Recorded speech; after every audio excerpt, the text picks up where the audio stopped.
Salut la créative. Bienvenue dans le salon de thé créatif de la Storia Mimosa pour parler communication, créativité, business, mais autrement. Parce que je suis persuadée que la communication des entrepreneurs créatifs n'est pas celle de n'importe quel business. Ce podcast va t'apporter de l'inspiration et de la motivation pour trouver ta voie. Pour t'aider dans cette quête, des créatifs de tous horizons partagent leur expérience, leurs réussites, leurs doutes et leurs échecs. Je te propose aussi des questionnements, des tips rédac et storytelling pour repenser ta com et raconter ton histoire ou celle de tes produits. Bref, tu l'as compris, dans ce podcast, je te chouchoute toi et toutes les entrepreneurs créatifs. Moi, c'est Carole Fossati. Je suis éditrice, storytelleuse, rédactrice de contenu et mentor en communication. En octobre 2022, je crée la Storia Mimosa pour m'éclater en bossant sur les mots et pour aider les créatives à kiffer leur com. D'ailleurs, tu peux télécharger mon freebie. Deviens ta source d'inspiration pour 10 idées de posts fun en cliquant sur le lien en description. Et petit disclaimer, j'ai décidé ici de parler au féminin générique pour que les femmes soient vues et entendues. Mais que tu sois créateur, créatrice, quel que soit ton genre, tu es le ou la bienvenue. Maintenant que tu sais tout, installe-toi confortablement avec ta boisson chaude préférée. Et bonne écoute! Salut la créative! Aujourd'hui, je t'invite dans un épisode plein de bonne humeur, de rire, de créativité, de communication et beaucoup de kiff. Je reçois Amandine Peter. Elle est autrice, graphiste et illustratrice. Elle a décidé de parler de ses 3 métiers sur son même compte Instagram, alors pourtant que ces 3 activités ont 3 clients différents. Ce choix, ça lui a permis de remettre l'humain au centre de sa communication. Elle a décidé de parler d'elle, de ses coulisses et aussi de se tourner vers d'autres créatifs. Tu vas voir, sa leçon numéro 1, c'est « Trouve une façon de communiquer que tu kiffes ». C'est le secret pour pouvoir communiquer sur la durée, pour ne pas se lasser, pour ne pas laisser tomber ce que tu es en train de faire. Elle va avoir plein de petits conseils et surtout, elle va te partager son expérience pour en être arrivée à une communication aujourd'hui qui l'a fait marrer parfois même toute seule dans son salon. Que tu aies envie d'avoir une communication drôle ou pas, que tu sois slasheuse ou pas, tu vas trouver tout un tas d'idées et d'inspiration dans cet épisode. Et je t'invite à rester jusqu'au bout parce que Amandine t'a prévu un chouette défi. Allez, c'est parti pour un épisode créatif. Bonjour Amandine, comment tu vas ? Ça va très bien, je te remercie et toi ? Ouais, ça va super. Est-ce que tu es bien installée ? Ouais, super, j'ai mon café, je suis dans mon bureau, tout va bien. C'est parfait, c'est bon, c'est parti.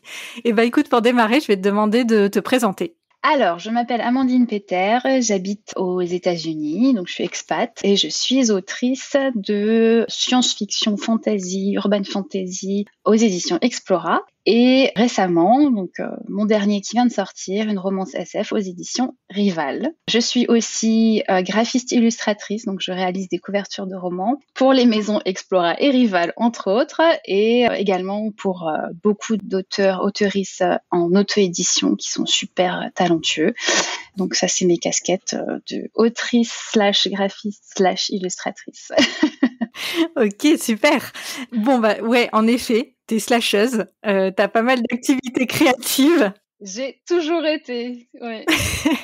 Et du coup, notre discussion, elle va tourner autour de comment toi, t'as axé ta com sur l'humain plutôt que sur le produit, vu que sur ton compte, tu as décidé de pas séparer tes activités. Sur ton compte, tu parles autant de ton activité d'autrice que graphiste et d'illustratrice. Donc, que tu nous parles de tout ça. Mais ce qui m'intéresserait bien après je te relancerai sur cette question, mais c'est que tu m'expliques comment t'es arrivée de autrice à graphiste à illustratrice, parce qu'il me semble que c'est un peu dans cet ordre-là que les choses se sont passées.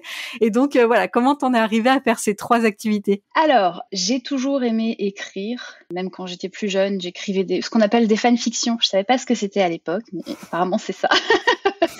Je me servais de personnages existants pour les mettre dans d'autres situations. Voilà, donc j'écrivais. Alors, j'écrivais pendant les cours, faut pas faire, mais mais voilà, les cours qui m'ennuyaient profondément, j'étais incapable de les suivre et je m'éloignais, je m'évadais dans ma tête à travers mes écrits. Donc ça a toujours été quelque chose de présent et je me souviens même que dans ma tête, j'avais pas l'intention en fait d'avoir un travail. On me parlait d'entretien d'embauche, genre de trucs, et moi je dis mais non, moi je vais écrire des histoires. Mais bon, la vie m'a rattrapée, les réalités, voilà, un appartement, un loyer à payer, etc. Donc je me suis lancée dans une autre piste complètement différente qui est l'hôtellerie-restauration. Et enfin, je dis l'hôtellerie-restauration, mais si je devais raconter toute l'histoire, ça nous prendrait trop de temps. J'ai tenté plein de trucs, ça me plaisait pas, et au final, en 2017, je me suis remise à écrire. Et j'ai écrit mon premier roman, Le Stream, qui est paru d'abord aux éditions Nouvelle Plume. Au début, c'était quelque chose que je faisais à côté, parce que bon, bien sûr, on ne devient pas milliardaire du jour au lendemain en écrivant un livre. il faut le dire. Donc, j'ai gardé ça comme une activité à côté en faisant d'autres boulots. Alors, d'autres boulots, c'était soit aider mon mari dans son restaurant, soit être formatrice en aromathérapie. Donc encore des choses complètement différentes. Donc le multicasquette a toujours été là. Et au final, donc j'ai décidé de me consacrer plus sérieusement à l'écriture parce que je voulais vraiment. Donc cette fois, je me suis dit, cette fois, je lâche plus le rêve en fait. Il est revenu, il est là, maintenant je le tiens et on y va jusqu'au bout. Vu que le dessin, c'était une autre, on va dire, expression artistique qui a toujours été présente.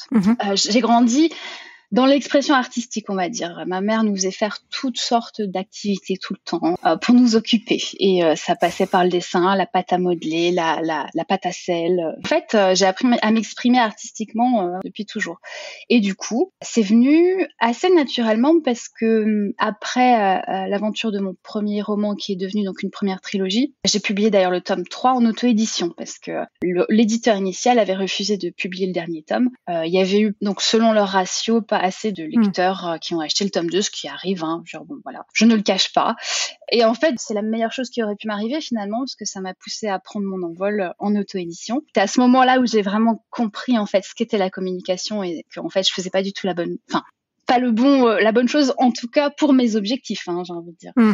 C'est toujours par rapport aux objectifs qu'on se fixe, parce qu'on peut communiquer de manière différente par rapport à ces objectifs. Et du coup, donc lancement en auto-édition, et là, il faut une couverture. Et je me suis dit, au début bêtement, tiens, je vais la faire moi-même. Mais bon, finalement, ça a assez payé parce que c'était la couverture de La couleur des nébuleuses qui a eu quand même pas mal de succès, que les gens ont beaucoup apprécié. Et je me suis mise à faire la couverture du tome 2, puis à refaire les couvertures du stream, et puis de fil en aiguille, j'ai décidé de me lancer début 2022, officiellement aussi en tant que graphiste illustratrice. Alors, le côté graphisme aussi, parce que c'est très différent, illustration et graphisme, bien qu'en illustration, on se serve aussi des outils de graphisme, mais graphisme, c'est vraiment tout ce qui est montage Photoshop, création de logos. On est moins dans le coup de crayon et plus dans l'informatique, on va dire. Même si aujourd'hui, en illustration digitale, c'est toujours un petit peu lié. Mais pareil, je suis à l'aise informatiquement, j'ai bidouillé depuis ma plus tendre enfance sur des logiciels et des trucs comme ça. Donc j'ai aussi pris en main assez rapidement Photoshop. Et voilà. Et je mentionne juste à côté que j'ai aussi une petite activité de portraitiste sur Etsy. Donc en fait, c'est des gens achètent un portrait avec tant et tant de personnes et ils choisissent, ils peuvent être leurs héros préférés. Donc ça va de Star Wars à Marvel. On passe par les séries, etc. Donc je fais ça aussi un petit peu de côté. Donc le tout me fait mon activité très multi-casquette, mais c'est toujours lié à l'expression artistique. Donc tu as commencé à communiquer en tant qu'autrice au moment où tu as commencé à te mettre en auto-édition, en sachant que maintenant, comme tu l'as dit tout à l'heure, t'es plus en auto-édition, maintenant t'es édité par des éditeurs, mais malgré tout, quand on est auteur, il faut aussi, même si on passe par une maison d'édition, il faut être hyper actif sur sa propre communication pour que ça fonctionne. Donc, donc t'as commencé en tant qu'autrice et après t'as rajouté tes casquettes. Donc, comment ça s'est passé pour toi, la construction de ta communication en tant qu'autrice? Alors, au départ, donc en 2017, je savais que les réseaux sociaux c'était important. C'était encore différent, ça a vachement évolué quand même depuis l'époque, mais je savais qu'il fallait que j'ai une présence. Mais j'avais encore l'idée que bah maintenant je suis publiée, j'ai une maison d'édition, tout va venir par l'opération du Saint-Esprit. C'est comme ça que ça se passe, of course. Et en fait, je faisais le strict minimum et je postais. Je me souviens parce que parfois, une fois récemment, je l'ai fait. Je suis allée remonter à la source de mes posts. Et non, mais ça, c'est rigolo et ça peut aussi aider à se rendre compte du chemin qu'on a parcouru. Donc finalement, c'était assez positif parce que vous voyez ce que je postais juste des photos de mon livre. Tac, tac. Tac, je l'ai vu dans les étagères de ce magasin. Ça restait superficiel, il n'y avait pas de dialogue en fait. C'est comme si je mettais ça dans le vide. Tiens, je mets ça là, t'en fais ce que tu veux. Et ça, c'est une erreur. Faut qu'il y ait un dialogue. Enfin, je me suis rendu compte de ça plus tard. Encore une fois, on est sur les réseaux sociaux, on peut penser que c'est très superficiel, mais non, c'est quand même l'humain qui prime. J'ai fait des rencontres super sur Instagram, quoi. C'est des gens que j'appelle mes amis aujourd'hui, quoi. C'est quand même génial. Donc ouais, au début, je pense que je ne savais pas à qui je m'adresse. Et ça, c'est encore une des choses hyper importantes. Je pense que dans toutes mes casquettes, en fait, à partir du moment où tu marketes quelque chose que tu fais pour les gens, il faut savoir à qui tu t'adresses et qui est ton lecteur cible idéal ou ton client cible idéal pour savoir comment toi tu vas orienter après ta communication. Au fur et à mesure, je comprenais un petit peu, je voyais un petit peu les ficelles de Bookstagram surtout. Parce que finalement, c'est Bookstagram qui nous lance, quoi. C'est à travers les chroniques, les partages, les retours de lecture. Donc, j'ai appris un petit peu comment ça fonctionnait. Alors, j'ai commencé aussi à, moi, me prêter au jeu, en fait, en tant que lectrice. Je faisais des photos avec des accessoires. Et en fait, en moi-même me plaçant à la place de ces lecteurs bookstagrammeurs, j'ai compris un petit peu comment ça fonctionnait. Donc, au final, ça s'est fait vraiment, mais vraiment petit à petit. Je voyais des comptes, en fait, qui passaient de 500 à 1000 abonnés en 2 mois. Je me suis dit, comment ils font? Moi, j'ai mis des années. Mais je pense que je me cherchais mon mode de communication. Et ça a mis très longtemps à se développer parce que j'avais aussi des croyances limitantes en termes d'Instagram. Moi, je voyais les comptes hyper précis dans leur heure de poste, dans leur jour de poste, dans leur feed. Alors moi, un feed, je n'ai jamais été capable d'avoir un feed dans le sens, un feed organisé, je dis bien, avec les couleurs qui tombent au bon endroit, tout ça. Ça a jamais été moi, en fait. Et je me disais, mais si je n'ai pas ça, je n'y arriverai pas. Donc, à quoi bon essayer? De toute façon, ça va pas plaire. Mais encore une fois, il n'y a pas de recette miracle, en fait. Moi, je pensais qu'il fallait faire comme ci, faire comme ça. Après, dans ma personnalité en général, j'ai tendance à rechercher, en fait, les méthodes. Moi, j'aime les méthodes. J'aime qu'il y ait une explication aux choses. J'aime ça plus ça égale ça. J'ai un cerveau assez logique comme ça. Et même dans mon écriture, ça se ressent parce que j'aime les structures et j'aime que les choses fassent sens. Et du coup, je pensais que c'était le cas aussi. Si tu as un feed comme ça, tu vas fonctionner. Les lecteurs vont te suivre, etc. Ce qui n'était pas du tout le cas, d'ailleurs. On en reparlera par rapport au retour à l'humain. En tout cas, deuxième phase de la communication que j'ai testée, c'était la communication pour les auteurs. C'est-à-dire que je postais en fait des conseils de lecture, conseils d'écriture, des petits trucs comme ça, justement parce que moi, en fait, je me renseignais beaucoup, j'écoutais énormément de podcasts, de vidéos YouTube sur les structures, les trucs de storytelling. Je suis vraiment passionnée par ça, donc j'étais à fond et j'aime partager ce que je trouve. Donc je partageais tout ça. Et là encore, je me suis dit, enfin, je me suis pas dit, j'ai lu quelque part ou entendu quelqu'un qui a dit attention à ta com, quelle est la communauté que tu veux? Qu'est-ce que tu veux mettre en avant? Est-ce que tu veux mettre en avant tes romans pour tes lecteurs ou est-ce que ton public c'est les auteurs? Et moi je me suis dit ben ouais, en fait, mon public c'est pas les auteurs. C'est bien d'avoir des gens qui te suivent comme ça, que ça marche et ton post est partagé, et puis ça grimpe et ton compte avance. Mais en fait, je me dis, mais c'est bien, mais au final, la personne que moi je veux toucher, c'est un lecteur, c'est pas un auteur. Alors, les auteurs sont des lecteurs aussi, donc voilà, c'est pas perdu. Mais alors là, c'est vraiment dans un but purement marketing. Moi, mon objectif, c'est de vivre de ma plume, donc ma communication ira dans ce sens-là. Et pour vivre de ma plume, mon client final, c'est un lecteur, donc je m'adresse quand même majoritairement à un public de lecteurs. Même si ça ne m'empêche pas quand même de temps en temps de m'adresser à des auteurs. Du coup, je trouve ça intéressant.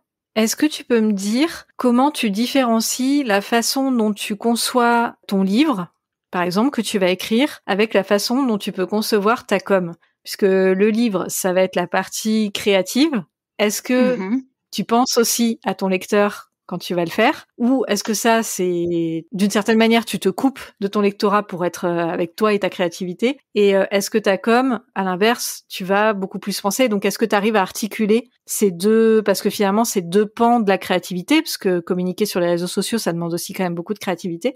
Donc voilà, comment t'articules ça par rapport, quand tu parlais de cible, comment est-ce que t'articules tout ça? C'est très très intéressant comme question. Je pense qu'on m'a jamais posé ces questions et je trouve ça vraiment un point super intéressant. Et je pense que le garder en tête son client cible, je le fais beaucoup plus sur ma com, donc que ce soit Instagram, TikTok, Facebook, que pour mon roman, même si je pense que c'est impossible de dissocier les deux. Alors il y a quelque chose que moi je retiens toujours, c'est que il faut que tu écrives le roman que tu aimerais lire. Donc quelque part le client cible c'est toi. Oui. Mais donc ça c'est vrai, mais il y a aussi ce qu'on appelle les codes de genre. Donc à partir du moment où tu as un lecteur idéal, donc que ce soit quel que soit le genre de ton roman, on va dire que tu écris de la fantasy. Donc ton lecteur idéal c'est un lecteur de fantasy. Et dans la fantasy il y a des codes du genre. Après les codes, parfois, c'est bien de les suivre pour pouvoir les retourner sur leur tête, ou voilà, d'amener une touche d'originalité. Et ça marche tout à fait, hein. Mais il faut pas oublier ces codes du genre. Et si tu es trop divergent en fait par rapport à ces codes, tu risques de pas pouvoir trouver ton lectorat. Un code, par exemple, qui est assez évident, c'est par exemple dans la romance. Il faut qu'il y ait un couple qui se rencontre et idéalement qui termine ensemble. Après, voilà, il y a diverses fins, diverses interprétations, mais c'est vrai que l'un des codes de la romance, c'est que c'est quand même quelque chose qui se termine plutôt bien. Après, il y a des nuances, mais voilà. Donc un code, c'est que si quelqu'un lit une romance feel good qui se termine abominablement avec la mort des deux personnages, à mon avis, ça risque de pas trop plaire. Donc quelque part, quand tu écris, je pense que oui, tu gardes toujours en tête ton lectorat cible via les codes du genre, en fait. Oui.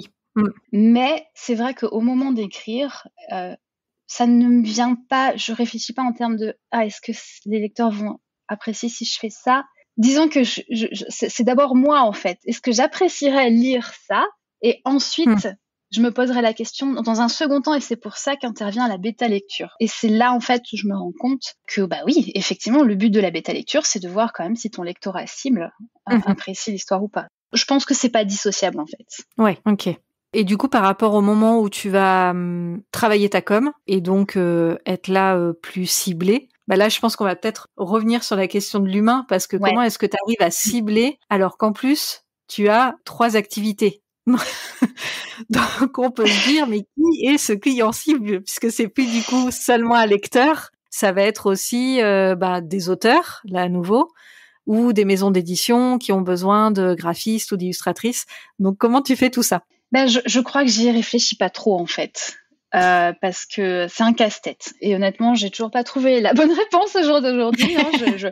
Mais c'est ça, la communication, de toute façon, ça évoluera toujours. On n'a jamais vraiment la recette parfaite parce que les temps changent, les lecteurs évoluent, toi t'évolues, ton activité évolue. Donc, il y aura toujours des adaptations que tu vas apporter et c'est normal. Mais effectivement, je me suis posé plusieurs fois la question de est-ce que je devrais avoir plusieurs comptes? Un compte pour l'écriture, un compte pour le dessin. Mais tu pourrais passer la journée à ne faire que ça. C'est hyper chronophage. Donc, il faut que ça reste fun pour toi parce que si c'est une corvée, rapidement, tu vas t'en débarrasser parce que ça prend du temps.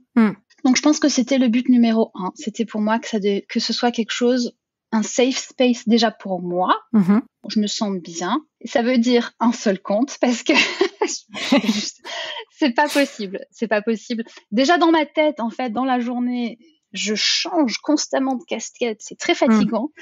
Si en plus je dois réfléchir après comment communiquer différemment sur chaque compte, c'est pas possible en fait. J'aimerais quand même écrire et dessiner à côté, je veux dire, c'est quand même mon activité principale, donc bon. Et puis je peux rien communiquer si je travaille pas, si j'ai pas le temps de travailler à côté. Donc je me suis dit, écoute, on va revenir à l'humain. Donc en fait, je vous montre qui je suis moi d'abord. Et en fonction de ça, peut-être que tu vas préférer ce que je poste sur les livres, peut-être que tu vas préférer ce que je poste sur le dessin.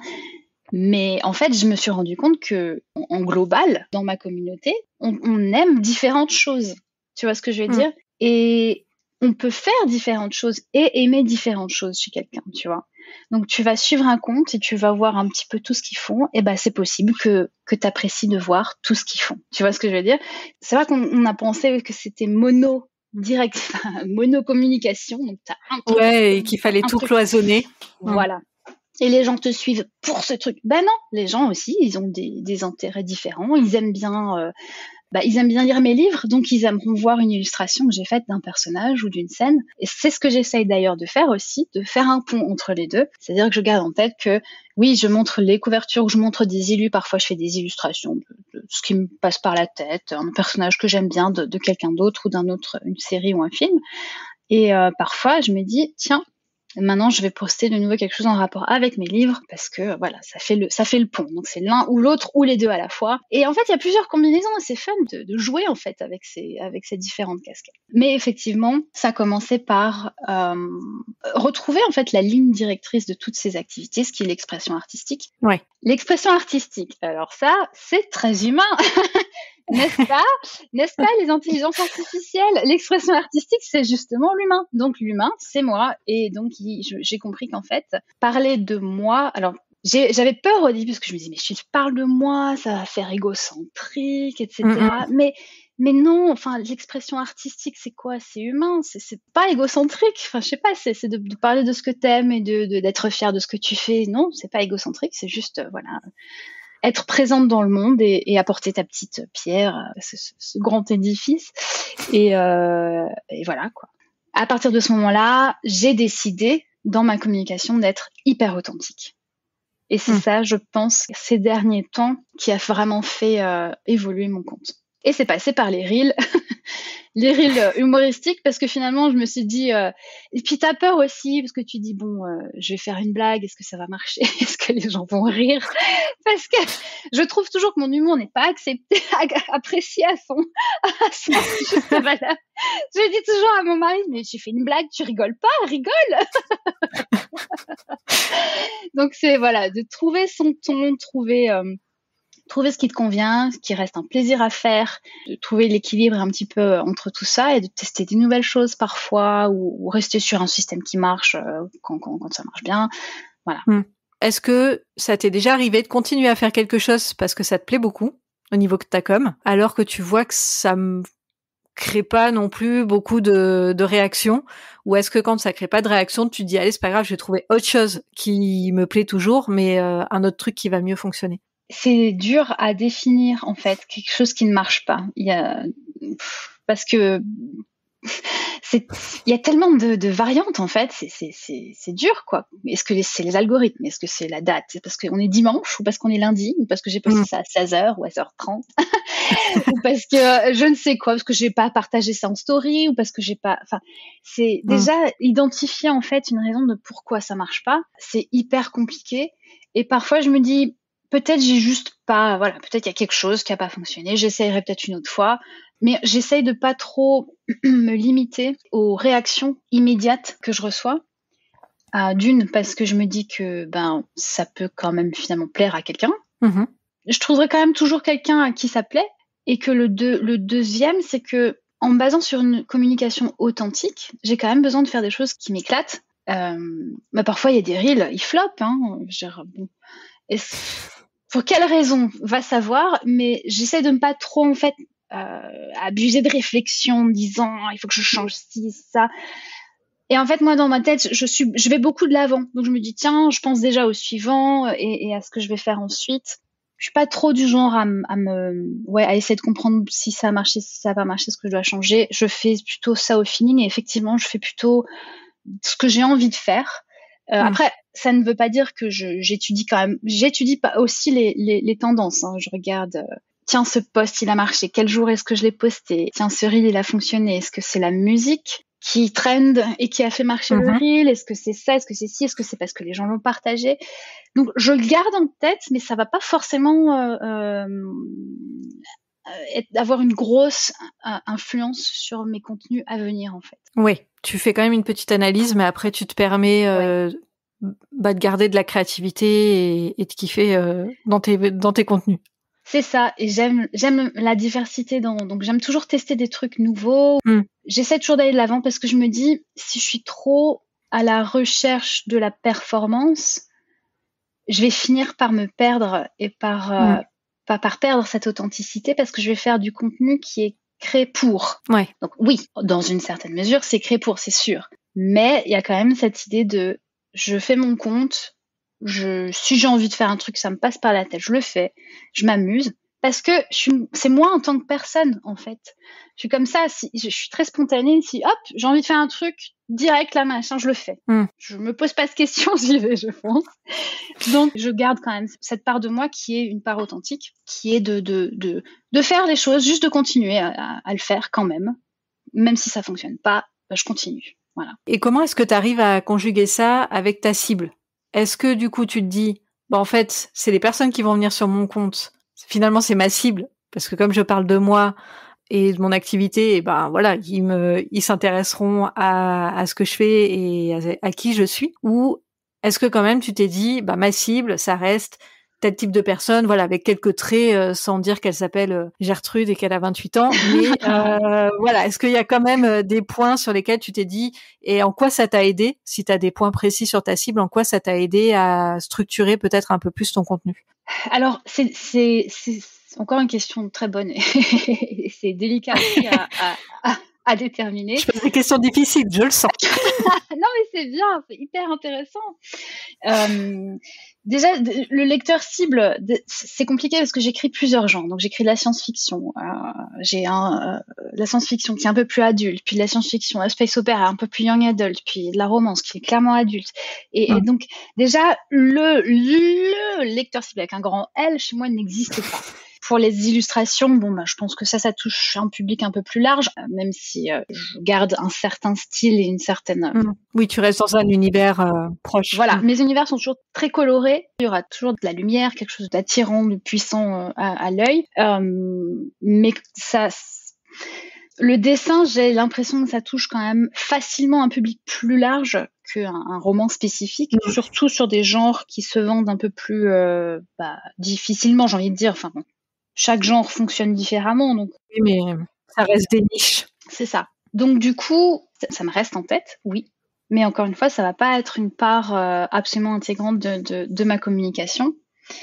Et je me suis rendu compte de ça d'ailleurs en suivant moi-même des auteurs que j'admire. Je regarde ce qu'ils postent et je me suis rendu compte que c'était arrivé avec l'autrice Laini Taylor, que j'aime beaucoup, elle a une plume magnifique. J'essaie de citer ses titres, mais je les ai en anglais. C'est Strange the Dreamer, c'est la muse des cauchemars. Et je me suis rendu compte qu'en fait, dès qu'elle partageait quelque chose sur sa vie à elle, moi je trouvais ça fascinant, voilà, parce que je voulais voir quelle personne se cache derrière ce roman incroyable que j'ai lu. Et en fait, faire un peu le lien entre l'univers dans lequel j'ai voyagé et que j'ai adoré, et la personne qui l'a écrit. Pour essayer de comprendre, encore une fois, mon esprit logique, essayer de comprendre de quelle part d'elle elle a mis dans ce roman, quelles sont ses habitudes, machin. Et tout. Enfin, je trouvais ça fascinant. Je me suis dit, en fait, sa personne m'intéresse plus que si elle faisait juste des posts promotionnels sur ses romans ou quoi.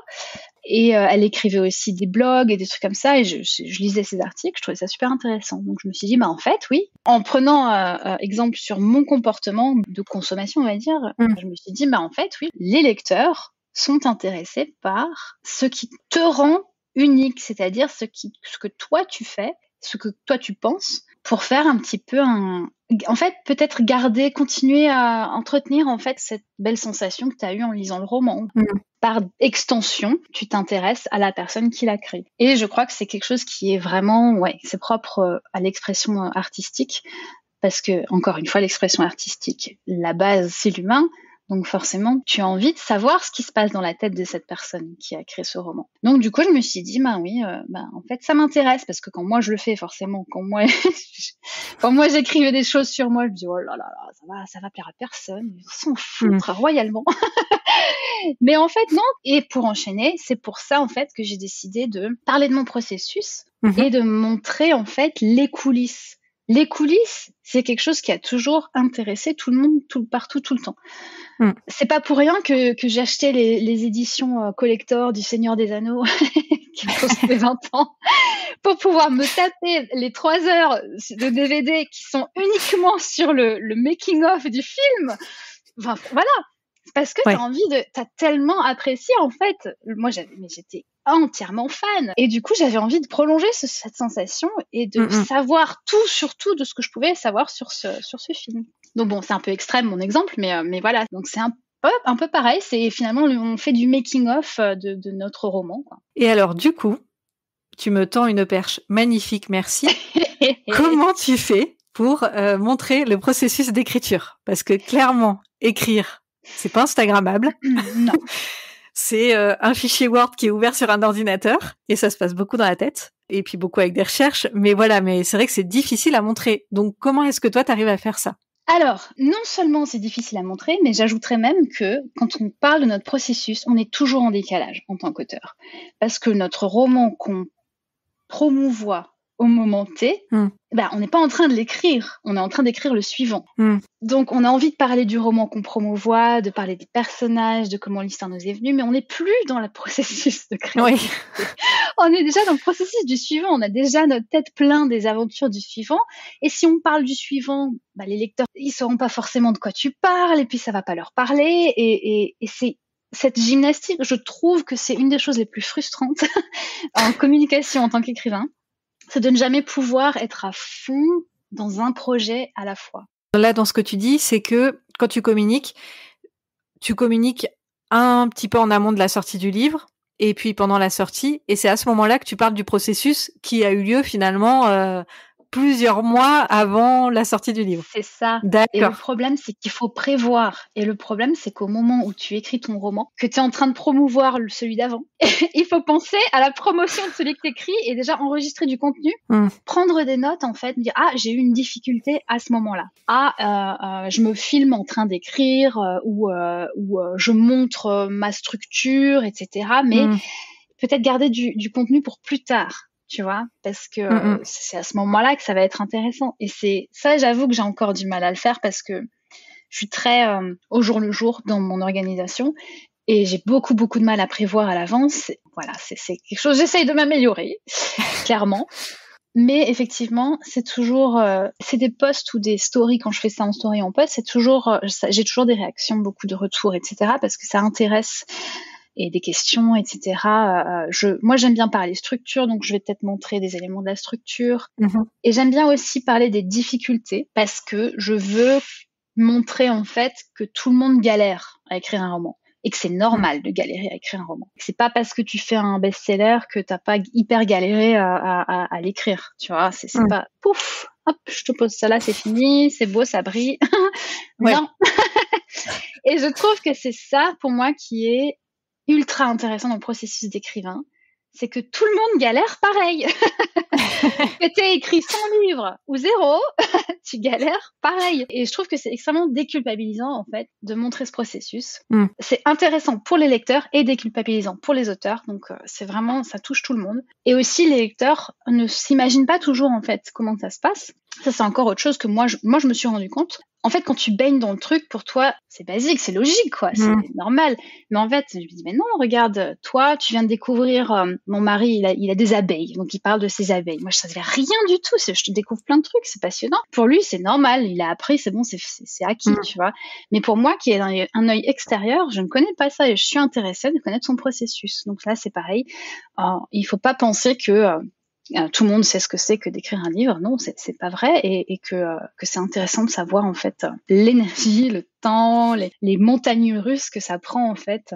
Voilà. Est-ce que tu peux me dire aussi comment ça se passe pour toi de montrer le process créatif, là plus côté graphisme, parce que montrer le processus, de même que là tu disais pour l'écriture, c'est aussi expliquer les galères. Montrer le processus quand on est graphiste ou quand on est illustrateur, c'est aussi oser montrer quelque chose qui n'est pas terminé. Exactement. En général, les graphistes, moi j'ai été éditrice, donc les graphistes, elles m'envoyaient des choses qui pour elles étaient finies, même si après on retravaillait un peu derrière, mais il y avait un truc de terminé. Montrer quelque chose qui est en cours, c'est hyper difficile, j'imagine, pour un créatif. Alors, au début, clairement, je n'aurais jamais montré mon processus.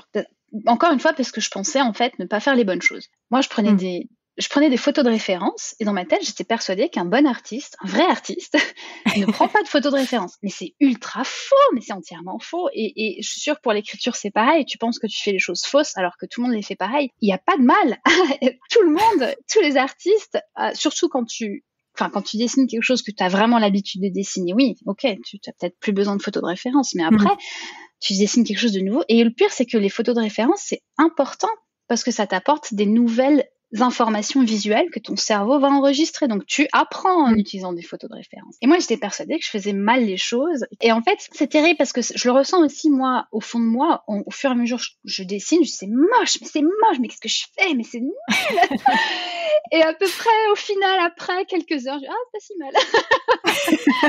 Et au final, je fais, punaise, quand même pas mal, ouais. Et c'est terrible parce que déjà, par rapport à moi, le self-jugement que j'ai sur moi, probablement la personne qui me juge le plus au monde. C'est affreux, mais c'est comme ça. Et en plus, sachant que je porte ce jugement sur moi, d'accepter de montrer ce dont je ne suis pas fière, à une époque, ça aurait été impensable. Depuis, j'ai pris un petit peu de recul et je me suis rendu compte que, justement, c'est peut-être parce que moi, j'avais pas accès, en fait, à ce genre de contenu. Parce que quand je vois le processus des autres artistes, je me rends compte, mais en fait, non, je fais les choses comme eux. Tout le monde fait pareil, en fait. Et encore une fois, il y a cette déculpabilisation. Moi, je déteste les tabous, protéger les secrets, genre de trucs comme ça, en fait, ça... Je trouve qu'on n'a pas besoin de ça pour rendre son travail intéressant ou de qualité. Donc j'aime bien partager, finalement, c'est quelque chose que j'ai appris à faire, à me rendre vulnérable et à montrer un travail qui n'est pas forcément fini. Je le fais aussi de plus en plus parce que mon processus en tant que graphiste illustratrice a un peu évolué. Aussi, au début, je pensais qu'il fallait que je présente, paf, truc fini, waouh! C'est beau, c'est propre, c'est fait, c'est terminé. Mais en fait, non. J'ai compris que quand la personne voulait modifier un petit quelque chose, finalement, vu que c'est un produit fini, moi, ça va me prendre un travail de fou de recroquer, recoloriser, refaire les finitions par-dessus. J'ai appris que dans mon processus de création de dessin, surtout de dessin, après, la photo, ça se passe un peu différemment, mais c'est surtout le niveau de dessin.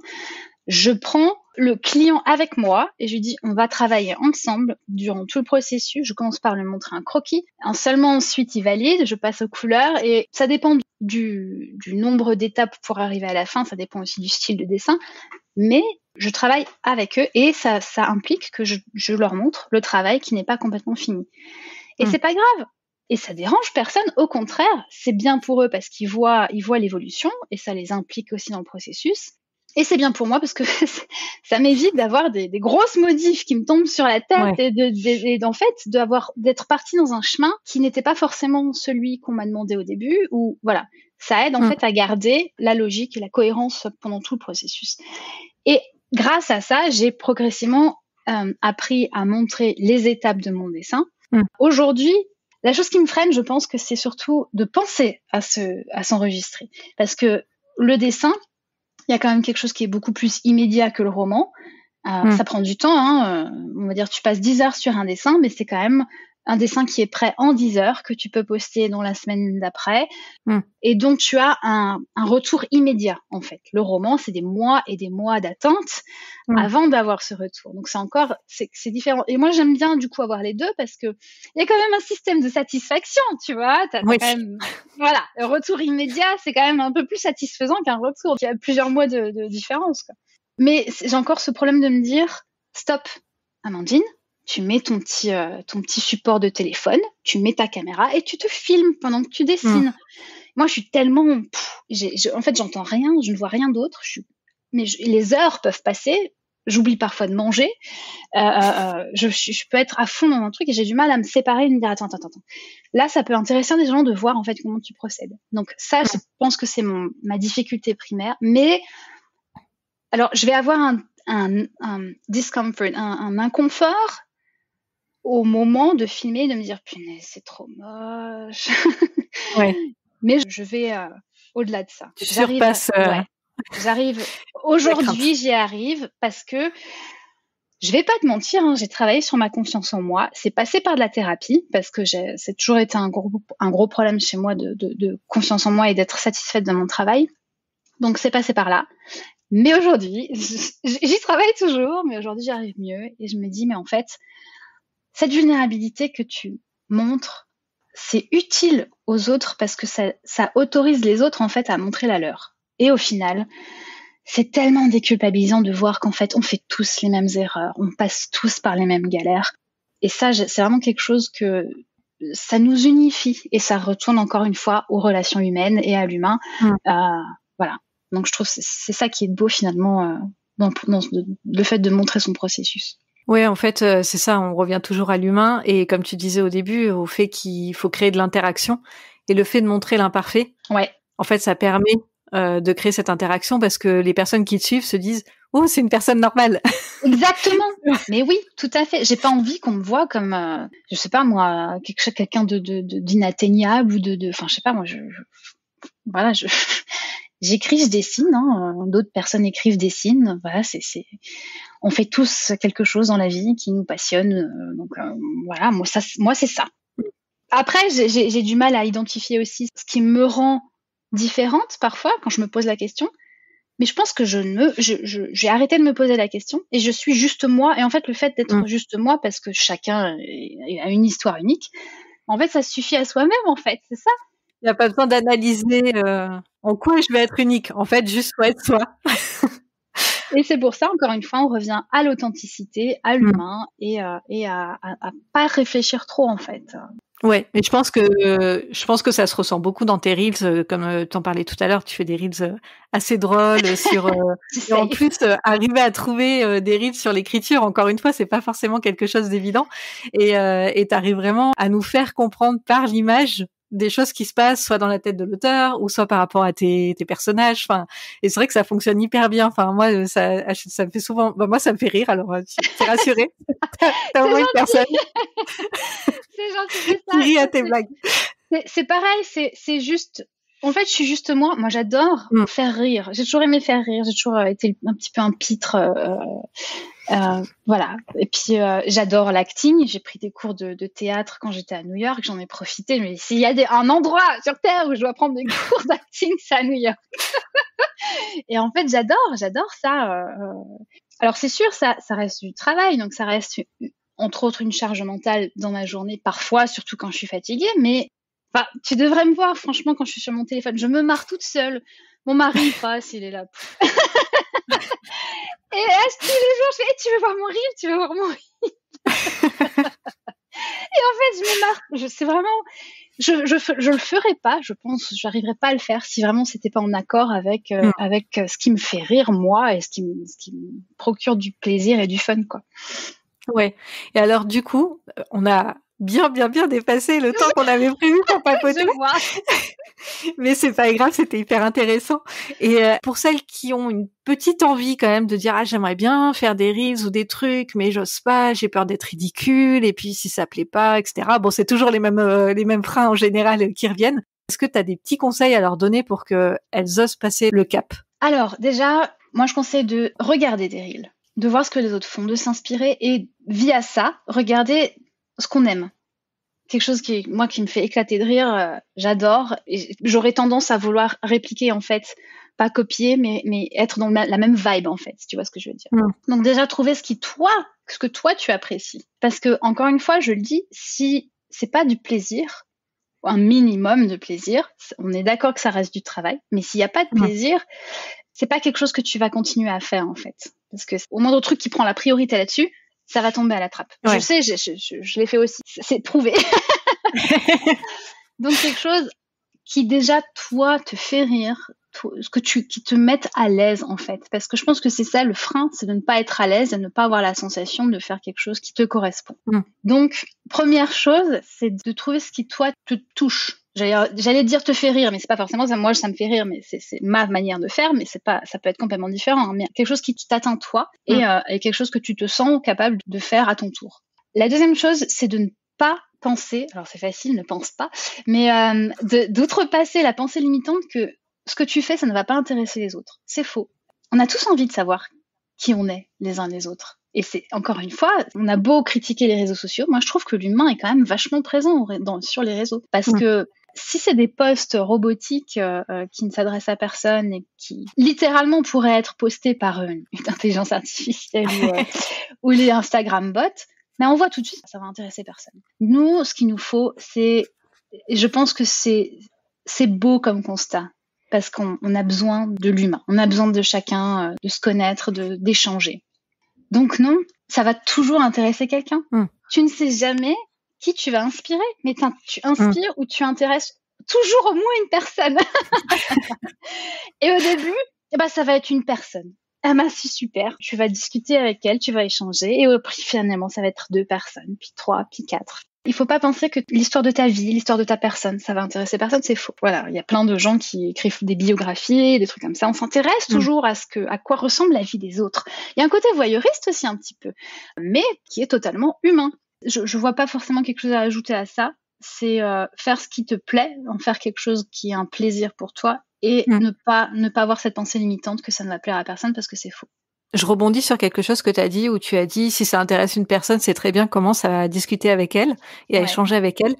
Quelle est la part, toi, que tu mets dans les échanges avec les personnes? Comment est-ce que tu communiques? Est-ce que c'est uniquement via les commentaires? Est-ce que tu vas des fois en DM pour échanger? Parce que c'est vrai que c'est un point finalement qu'on peut oublier, surtout quand on démarre sur les réseaux sociaux, que c'est un échange et que c'est pas juste un peu comme tu disais quand t'as démarré, tu mettais tes couvertures, hello, il y a mon livre qui est sorti. Alors que non, il faut créer de l'échange, et pour créer de l'échange, il faut discuter et il faut échanger, donc à l'écrit en général ou en vocal, mais en tout cas, il faut échanger. Donc comment tu fais toi? C'est un peu tout.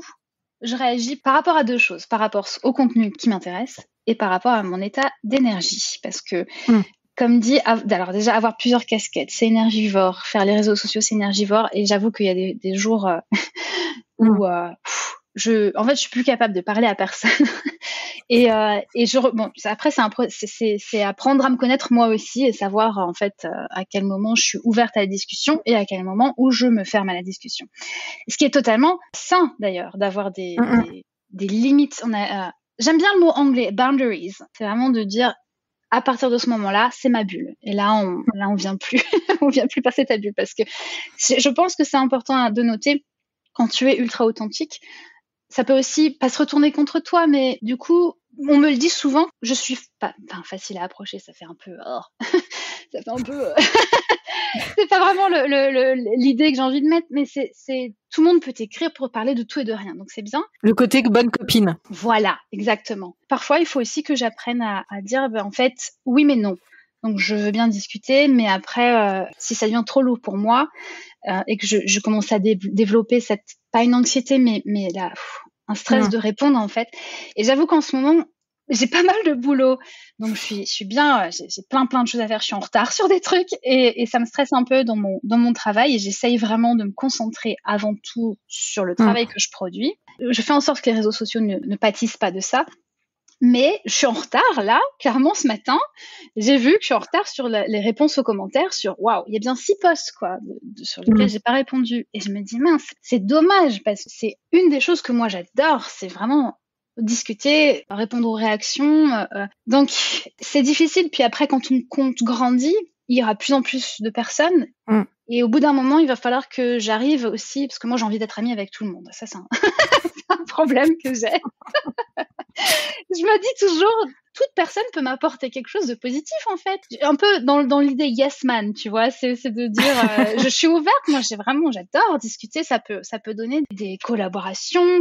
Et donc je pense que la difficulté actuelle que j'ai, c'est d'apprendre en fait à doser et à participer, pas seulement aussi répondre aux commentaires qui viennent soit dans mon MP, soit dans mes posts, mais aussi d'aller chez les autres, voir ce que les autres font en fait. Et ça, à partir du moment où mon énergie ne m'autorise plus en fait à soutenir les autres, à aller voir, leur poster, leur commenter aussi, je me dis il y a un problème.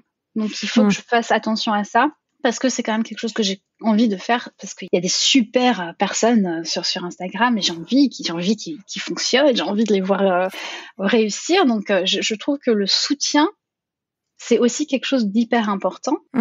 Et ça, comme dit, ça ouvre des connaissances, des communications, des gens que tu connaissais pas avant, que tu connais de mieux en mieux. Et je pense qu'en général, j'aime pas du tout l'esprit de comment on dit, compétition.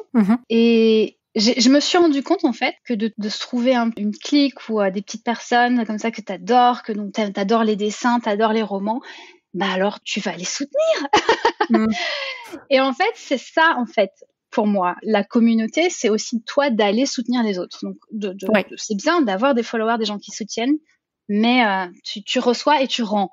Ouais, et encore une fois, toujours, moi j'entends dans ce que tu dis, toujours dans la sincérité et dans l'authenticité, c'est-à-dire tu vas pas soutenir en disant ah tiens c'est un gros compte, comme ça je vais me faire remarquer. C'est non, tu soutiens les personnes dont t'aimes réellement le travail parce qu'au moins comme ça t'es motivé pour le faire. C'est ça, j'aurais l'impression de pas être moi-même ou de mentir si enfin, moi je pourrais jamais. Bon, après ça c'est moi. Je rapproche encore une fois le dialogue ou l'expression artistique. Donc moi des choses que je ressens chez des gens qui m'intriguent, qui m'intéressent, que j'admire en fait. Et j'ai besoin de l'exprimer aussi. Donc j'ai aussi besoin de leur exprimer un soutien et de faire en sorte que les gens connaissent leur travail, etc. Ouais. Bon, je vais essayer de faire cet épisode. Mais j'avais une dernière question. Si tu devais donner un conseil ou un défi aux personnes qui nous écoutent et qui sont démotivées dans leur com, qui ont plus trop envie, ou alors qui démarrent et qui savent pas trop quoi faire, un truc pour que elles se relancent dans leur communication. Moi, j'ai envie que tu postes quelque chose qui te fait plaisir. Super. C'est tout. Simple et efficace. Voilà. Et vois ce qui se passe après. Ouais. Voilà. Bon, bah écoute, c'est un super conseil. Et si vous faites ce post qui vous fait plaisir après avoir écouté ce podcast, vous taguez Amandine et puis vous me taguez moi sur Instagram et on sera super contente de vous soutenir justement dans votre effort de communication. Merci d'avoir partagé autant de choses sur ton parcours, sur toutes les étapes par lesquelles t'es passée. C'est hyper inspirant pour, je pense, toutes les créatives, pour qu'elles voient que on peut partager des choses qui sont pas parfaites. On peut partager des choses que nous on aime, même si on a l'impression que les autres le font pas. Mais si en fait c'est vraiment un truc qu'on a envie de faire, et ben faut le faire. Et puis soutenir aussi tous les autres créatifs sur les réseaux, ceux qu'on aime et voilà qu'on a envie de mettre en avant. Même si soi-même on a un petit compte, et ben ça reste quand même du soutien, d'aller commenter, d'aller liker, d'aller partager des choses. Ça fait toujours plaisir à tous les créatifs de toute façon, donc faut le faire. En fait, on se rend pas compte à quel point ça peut changer une journée en fait de quelqu'un tout simplement, d'envoyer un petit mot, un petit like ou un petit commentaire. C'est voilà. Surtout quand les créatifs, souvent, on n'est pas à 100% toujours confiant de son travail. Donc de petits voilà, c'est ça fait du bien à tout le monde.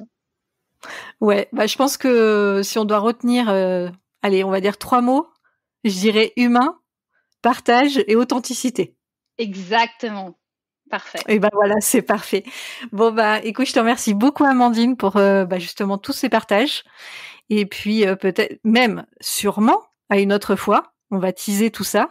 Voilà, il y aura des épisodes hors série cet été sur l'écriture et donc Amandine va revenir sur le podcast pour nous parler de tout ça. Avec grand plaisir. Vraiment, j'ai passé un super moment et j'ai hâte de remettre ça. Top. Bon bah alors à très bientôt. Ciao. À bientôt. Salut. Si tu es encore là, c'est que tu as aimé l'épisode. Un grand merci. Pour soutenir le podcast et toutes les entrepreneurs créatifs qui y passent, tu peux laisser un commentaire. Je serai ravie de te lire et de te répondre. Tu peux aussi laisser 5 étoiles sur ta plateforme d'écoute préférée. Et surtout, parle-en à toutes les entrepreneurs créatives autour de toi. Tu retrouveras toutes les news des Créactives et de la Storia Mimosa sur Instagram, storia.mimosa. Et tu peux aussi télécharger mon freebie, Deviens ta source d'inspiration pour au moins 10 idées de posts fun. Le lien est en description. On se retrouve dans 2 semaines dans mon salon de thé créatif. Allez, ciao la créative!